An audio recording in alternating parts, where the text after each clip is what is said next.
So, hallo zusammen. Heute mal ein kleines kurzes Video, wie ich meinen Wasserkocher, der mal wieder total verkalkt ist, reinige oder von dem Kalk eher gesagt befreie.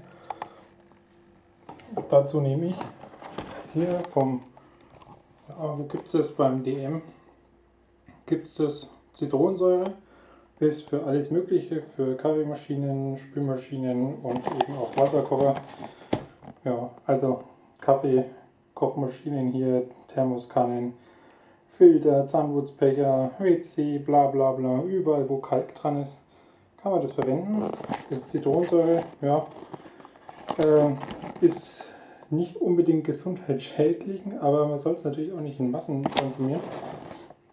Genau, und davon kommt einfach da ein bisschen rein. Ich fülle da gerade mal Wasser rein und dann zeige ich euch den Effekt. So, nun habe ich das ganze Ding hier mit Wasser gefüllt. Habe schon warmes Wasser genommen. Ich werde es nochmal draufstellen auf die Docking Station und da nochmal ein bisschen dann noch mehr erhitzen. Aber es darf auf keinen Fall kochen. So, pulvern wir das hier rein. Und dadurch, dass das warm ist, sieht man hier schon den ersten Effekt. Die Zitronensäure greift hier schon gleich den Kalk an und löst den Kalk sozusagen von den Wänden und von der Heizspirale unten. Ja gut, dann stellen wir das Ganze jetzt noch auf den. Und wie gesagt, kochen soll er ja nicht. Also er soll hier einfach nur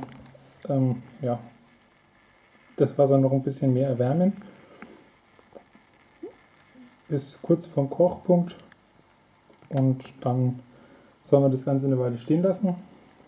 Ja, und das Ergebnis zeige ich euch dann gleich. So, es sind etwa 5 Minuten vergangen. Und wie man hier schon sieht, diese Heizspirale, die glänzt und glitzert schon, als wäre sie wie neu. Das Wasser ist jetzt noch drin, deswegen hier auch ein bisschen Dampf. Und ja, jetzt gieße ich das Ganze mal aus und dann schauen wir uns das Ganze mal an. So, das Wasser ist draußen. Dampfen tut es immer noch, aber es blinkt wie neu. Also hier Zitronensäure als Wegwaffe gegen Kalk. Hier unten haben wir noch ein bisschen Restkristalle von der Zitronensäure.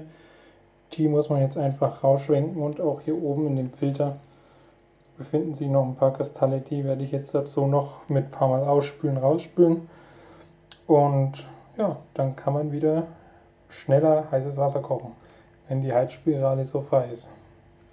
Danke fürs Zuschauen und viel Spaß beim Wasserkochen. Ciao, ciao.